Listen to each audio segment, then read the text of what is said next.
ইংরেজি এমন একটা সাবজেক্ট যেই সাবজেক্টের কারণে ঢাকা বিশ্ববিদ্যালয়ে ভর্তি হওয়ার স্বপ্ন ভঙ্গ হয় এরকম লাখো লাখো শিক্ষার্থীর।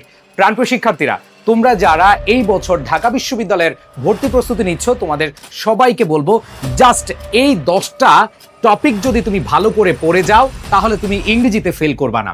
কারণ আমরা জানি যে ঢাকা বিশ্ববিদ্যালয়ে প্রায় 90+ স্টুডেন্ট শুধুমাত্র ইংরেজিতে ফেল করে। আর ইংরেজিতে ফেল করার কারণও হচ্ছে যে স্টুডেন্টরা জানে না কোন টপিকগুলো আসলে গুরুত্ব দিয়ে পড়তে হবে। সো প্রাণপ্রিয় শিক্ষার্থীরা, তোমাদের প্রস্তুতির প্রথম ধাপ হলো প্রশ্ন ব্যাংক সমাধান বা প্রশ্ন ব্যাংক অ্যানালাইসিস। বিগত কয়েক বছরের প্রশ্ন অ্যানালাইসিস করে তোমাকে আগে এটা এনশিওর করতে হবে যে কোন কোন টপিক তোমাকে ভালোভাবে 100% একবার বেসিক থেকে A to Z শিখতে হবে। সেটা যদি তুমি জানো, তোমার কিন্তু চান্স মিস হবে না। সো এমন 10টি টপিক তোমাদেরকে দেখাবো, যেই 10টা টপিক তুমি ভালোভাবে পড়লে তুমি 100% পাস করবা এবং তোমার চান্স তুমি নিশ্চিত করতে পারবা। সো প্রাণপ্রিয় শিক্ষার্থীরা, আসো আমি তোমাদেরকে দেখাচ্ছি কোন কোন টপিকগুলো আসলে তোমাদের জন্য ইম্পর্টেন্ট। দেখো, এই 10টা টপিকের বাইরে তুমি যদি প্রস্তুতি নিয়ে যাও তাহলে কিন্তু আসলে ভালো কোনো রেজাল্ট হবে না, ভালো কোনো নাম্বার উঠবে না, কারণ এগুলি হচ্ছে মেজর।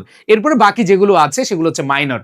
প্রথম যেই টপিকটা লিখেছি পার্টস অফ স্পিচ। দেখো, আমরা স্কুল জীবন থেকে যখন পড়াই স্টার্ট করেছি, প্রাইমারি স্কুল থেকে শুরু করে হাই স্কুল এবং কলেজ জীবন, প্রত্যেকটা স্টেজে আমরা পার্টস অফ স্পিচ দেখেছি, কিন্তু পার্টস অফ স্পিচের প্রপার যে ইউটিলাইজেশনটা সেটা পারি নাই। ছোটবেলায় আমরা পড়েছি সেন্টেন্সের প্রত্যেকটা অর্থবোধক শব্দই হচ্ছে parts of speech, parts of speech 8 প্রকার। বাট এটা নিয়ে বিস্তর আলোচনা কিন্তু আমরা করি নাই। বাট অ্যাডমিশন টেস্টে তুমি 12 বছরে যেখানে যেখানে গ্যাপ দিয়েছো সেখান থেকেই বেশি প্রশ্ন আসে। দেখো, এখানে পার্টস অফ স্পিচ থেকে তোমার noun, pronoun, adjective, verb, adverb, preposition, এই টপিকগুলো তোমার অনেক অনেক বেশি important. So parts of speech বিগত বছরের কোয়েশ্চেন অ্যানালাইসিস করে দেখো এই টপিকটা থেকে প্রশ্ন আসছে।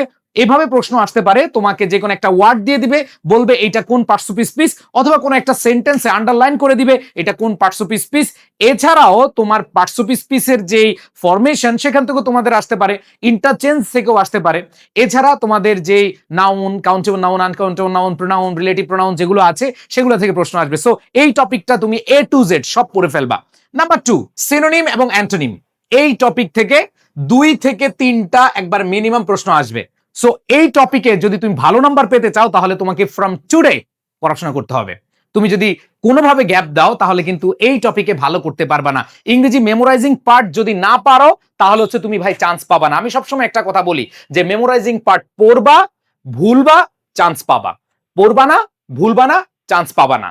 সো তোমরা জানো এই যে আমাদের 40 ডেজ ভোকাবুলারি চ্যালেঞ্জ, এই বইটা পড়লেই কিন্তু এনাফ। আর তোমরা যারা আমাদের ডিউ আইসিএস এ ভর্তি হয়েছো, তোমাদের কিন্তু এগুলো সব আমরা পাঠিয়ে দিচ্ছি। এই বইটা, তারপর ডিউ টার্গেট বুক, এই লেকচার শিট, ওয়েমার, প্ল্যানিং যা যা আছে সবকিছু কিন্তু আমরা ফ্রিতে দিয়ে দিচ্ছি। সো এই সিনোনিম অ্যান্টোনিম আমাদের বইটা পড়লে এনাফ, কারণ আমাদের বইতে যা আছে সেগুলো তুমি পড়ে এরপরে বিগত বছরের প্রশ্ন সলভ করে যাবা। তোমার 100% প্রিপারেশন এখানে হয়ে যাবে ইনশাআল্লাহ। এর বাইরে আশা করি তোমার লাগবে না। এবার আসো, তোমাদের মুখস্থ টপিকের আরেকটা আছে preposition and group verb. So এই প্রিপোজিশন এন্ড গ্রুপ ভার্ব, এটা তো আমি বললাম যে প্রিপোজিশন এন্ড গ্রুপ ভার্ব, এখানে সিনোনিম অ্যান্টোনিম রয়েছে, প্রিপোজিশন এন্ড গ্রুপ ভার্ব রয়েছে। দেখো, এই বইতে তোমাদের মনে রাখার টেকনিক দেওয়া আছে। প্রত্যেকটা ওয়ার্ড তুমি কিভাবে, অথবা এই যে ডে 1 এর যতগুলো ওয়ার্ড আছে কিভাবে গল্প দিয়ে তুমি মনে রাখতে পারবা সেগুলো কিন্তু এই বইতে অ্যাড করা হয়েছে। সো তোমরা এইখানে প্রিপোজিশন বলো, গ্রুপ ভার্ব বলো, সিনোনিম অ্যান্টোনিম বলো, এগুলো যেহেতু মুখস্থ টপিক, এগুলো তোমাকে মুখস্থ করতেই হবে, এগুলো পড়তে হবে এবং এগুলো থেকে অনেক বেশি বিগত বছরের প্রশ্ন অথবা যে কোনো বই থেকে প্র্যাকটিস করতে হবে। এখানে দেখো আমাদের প্রত্যেকটা ডেতে 50টা করে প্র্যাকটিস দেওয়া আছে, তার মানে 40 ডেজে 2000 প্র্যাকটিস আছে। সো এই 2000 প্র্যাকটিস করলে ভাই তুমি এমনি প্রশ্ন পরীক্ষার হলে যখন দেখবা তোমার কাছে এমনি সহজ মনে হবে। সো এটা তোমরা পেয়ে যাচ্ছ। এবার দেখো ফ্রেজ এন্ড ইডিয়মস। ভাই বিগত কয়েক বছরের ফ্রেজ এন্ড ইডিয়মস অনেক বেশি আসছে, এটাও তোমাকে খুব ভালোভাবে শিখতে হবে। এবং দেখো, এই যে আমরা 3টা টপিকের কথা বলছি, এই প্রত্যেকটা টপিক কিন্তু মেমোরাইজিং পার্টের অন্তর্ভুক্ত। এগুলা যদি তুমি টেকনিক দিয়ে না পড়ো, এগুলো যদি ভালোভাবে প্র্যাকটিস না করো, তুমি কোনোভাবেই পাস করতে পারবা না। এরপরে দেখো আমাদের 2টা টপিক আছে, রাইট ফর্ম অফ ভার্ব আর সাবজেক্ট ভার্ব এগ্রিমেন্ট। এই দুটাকে আমি একসাথেই পড়তে বলি, কারণ হলো যে দেখো রাইট ফর্ম অফ ভার্ব মানে একটা সেন্টেন্সের প্রাণ হচ্ছে আমরা জানি সাবজেক্ট এবং ভার্ব। তো ভার্ব রিলেটেড যেগুলো আছে রাইট ফর্ম অফ ভার্ব, মানে একটা সেন্টেন্সে ভার্বের কোন রূপ হবে, সেটা কি ভার্বের বেস ফর্ম হবে, নাকি এস বাই এস ফর্ম হবে, নাকি ভার্বের পাস্ট ফর্ম হবে, নাকি ভার্বের পাস্ট পার্টিসিপল ফর্ম হবে, নাকি আইএনজি ফর্ম হবে, নাকি টু প্লাস ভার্বের বেস ফর্ম হবে, এগুলো সুন্দরভাবে জানাই হচ্ছে রাইট ফর্ম অফ ভার্বের কাজ।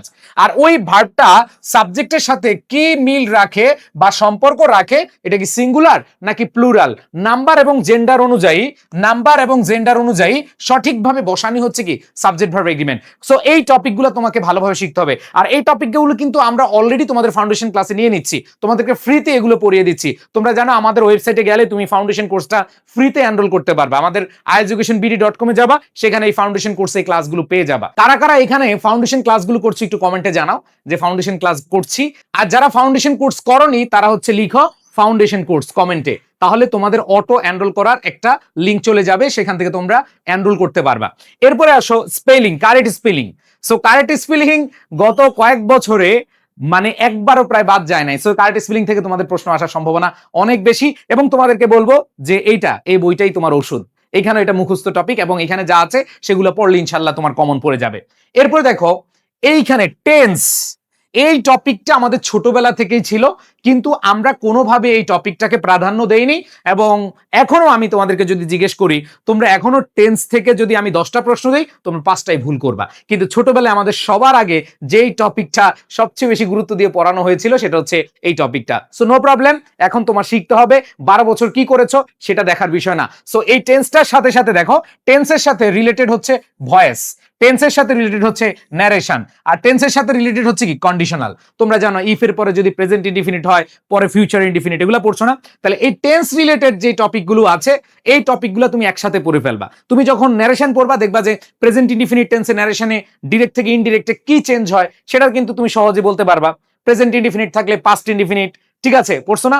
প্রেজেন্ট কন্টিনিউয়াস থাকলে পাস্ট কন্টিনিউয়াস। তো এটা কিন্তু ন্যারেশনের সাথে তোমার রিলেটেড। এরপর দেখো ভয়েস যখন তুমি চেঞ্জ করতে যাও দেখবা সেখানে যে বিভার্বগুলো বা অক্সিলারি ভার্বগুলো সেটা কিন্তু চেঞ্জ হচ্ছে এই জাস্ট হচ্ছে টেন্সের মাধ্যমে। সো এই টেন্স পারলে তোমার জন্য ভয়েস খুবই ইজি, টেন্স পারলে ন্যারেশন খুবই ইজি, এন্ড টেন্স পারলে তোমার কন্ডিশনাল। সো এই 4টা টপিক একই ধাঁচে তুমি প্রস্তুতি নিয়ে ফেলবা। আমি কেন একটা টপিকে নিয়ে আসছি, কারণ এখানে তুমি যখন পড়তে যাবা তখন তুমি নিজেই দেখবা যে আসলে টেন্সের বাহিরে এগুলো কিছুই না। এরপর দেখো তোমাদের সেন্টেন্স কারেকশন। এই সেন্টেন্স কারেকশনের মধ্যে এই সাবজেক্ট ভার্ব এগ্রিমেন্ট আসবে, অথবা তোমার এখানে কন্ডিশনাল আসবে, ভয়েস আসবে, ন্যারেশন আসবে, এগুলো আসে। এরপর পাংচুয়েশন, এই সেন্টেন্স কারেকশনে তোমাদের পাংচুয়েশন আসে, ইনভার্সন আসে, এরকম অনেকগুলো টপিক আছে। মানে তোমরা যা যা পড়েছো, মানে গ্রামারের জন্য বেসিক গ্রামার যা যা পড়েছো ওইগুলারই একটা কম্প্যাক্ট জায়গা হচ্ছে কারেকশন। এবার দেখো কমপ্লিটিং সেন্টেন্স। দেখো কমপ্লিটিং সেন্টেন্স যদিও রাইট ফর্ম বা সাবজেক্ট ভার্ব এগ্রিমেন্ট বা টেন্সের মধ্যে চলে আসে, বাট আমি তোমাদেরকে বলবো তোমাদের এইচএসসি তে কমপ্লিটিং সেন্টেন্স নামে কিছু টপিক ছিল।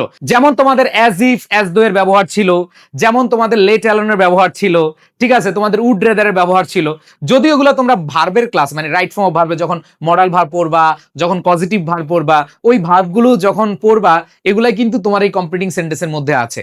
তারপরে তোমরা লিস্টের ব্যবহার পড়ছো, তাই না? এগুলো রাইট ফর্ম অফ ভার্বই তোমরা পড়ে ফেলবা। সো এই 2টা টপিক না পড়লেও চলে যদি তুমি এগুলো পারো, right form of verb, subject verb agreement, tense, এগুলো পারলে এই টপিকগুলো আসলে তোমার জন্য অনেক বেশি কঠিন কিছু না।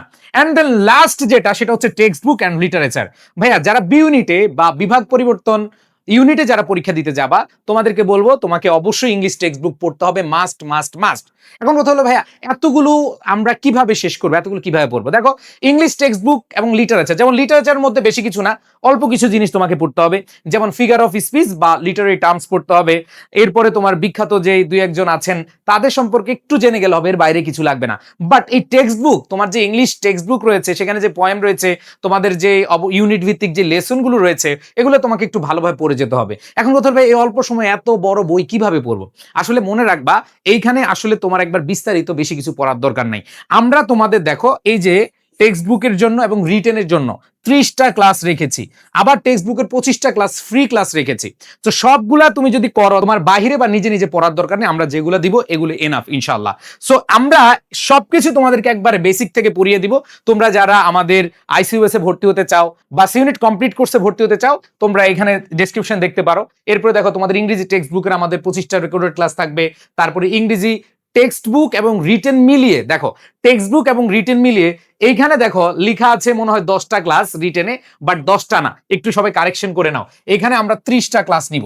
30টা ক্লাস নিলে তোমাদের আর কিছু লাগবে না। দেখো তোমাদেরকে আমরা একবারে অফলাইনের মতো এই যে লেকচার শিটগুলো, এই লেকচার শিটগুলো বাংলা, ইংরেজি, সাধারণ জ্ঞান, তারপর হচ্ছে ভোকাবুলারি, বিরোচন, যেই টপিকগুলো তোমাদের আছে, যে সাবজেক্টগুলো আছে, সব কিন্তু আমরা এখানে তোমাদের জন্য প্রোভাইড করে দিব, আমরা কুরিয়ারে দিয়ে দিব। সো প্রাণপ্রিয় শিক্ষার্থীরা, খুব দ্রুত এনরোল করে নাও, এবং তোমাদের কিন্তু হাতে সময় কম, এবং এই অল্প সময়ে যদি বেস্ট প্রিপারেশন নিতে চাও, যদি এই টপিকগুলো একবারে 100% অ্যান্সার করে আসতে চাও, তাহলে তোমাদের জন্য একটা বেস্ট অপশন হতে পারে I education. So I education result নিয়ে যদি কোনো কনফিউশন থাকো যে আই এডুকেশন কবে থেকে পড়াচ্ছে, কতজন স্টুডেন্ট চান্স পেয়েছে, আই এডুকেশনের টিচাররা কেমন, আই এডুকেশনের কোর্স ম্যাটেরিয়ালস কেমন, আই এডুকেশন কেমন পড়ায়, এই জিনিসগুলো যদি তোমাদের জানতে হয়, তোমরা আমাদের ফ্রি ক্লাস করো। তোমরা আমাদের ওয়েবসাইটে যাও, ওয়েবসাইটে গেলে সকল ডেসক্রিপশন তোমরা পেয়ে যাবা। আমরা অনেক বছর ধরে পড়াচ্ছি, সেই 2019-20 সেশন থেকে আমাদের আই এডুকেশনের যাত্রা। আমরা মার্কেটে নতুন না, আমরা অনেক দিন ধরে পড়ে আছি। অনেক শিক্ষার্থী, হাজার হাজার শিক্ষার্থী বিভিন্ন বিশ্ববিদ্যালয়ের প্রাঙ্গণে আমাদের সাথে ক্লাস করে, আমাদের কোর্স করে কিন্তু বিভিন্ন বিশ্ববিদ্যালয় এখন বিভিন্ন সাবজেক্টে পড়ছে, এবং টপ সাবজেক্টগুলোতে কিন্তু তারা ভর্তি হয়েছে। সো প্রাণপ্রিয় শিক্ষার্থীরা, তুমিও আরেকজন হও, সেটাই আমরা চাই। তোমাদের স্বপ্নের সারথি হিসেবে আমরা শেষ পর্যন্ত থাকবো, সেই আশা প্রত্যাশা নিয়ে শেষ করছি। আর যারা ডিসকাউন্টে ভর্তি হতে চাও, অনেকের প্রশ্ন, ভাইয়া আমার একটু ডিসকাউন্ট দরকার, তোমরা এই যে প্রোমো কোড রয়েছে, একটু স্ক্রিনশট নাও, DUICUB 100, এই প্রোমো কোডটা ইউজ করলে তোমরা হচ্ছে একটা স্পেশাল ডিসকাউন্ট পেয়ে যাবা। সবাই একটু কমেন্টও লিখতে পারো DUICUB 100, এটা লিখলে তোমরা কিন্তু একটা প্রোমো ডিসকাউন্ট পেয়ে যাবা। সো এই ভুলটা করবা না যে এই প্রোমো কোড ছাড়া যখন তুমি ভর্তি হয়ে যাবা তখন আফসোস হবে। সো এই ভিডিওটা দেখে তুমি হচ্ছে DUICUB 100 লিখলেই প্রোমো কোডটা ইউজ করে তুমি হচ্ছে ডিসকাউন্ট পেয়ে যেতে পারো। সো সবাই ভালো থাকবা, সুস্থ থাকবা, আল্লাহ হাফেজ, আসসালামু আলাইকুম।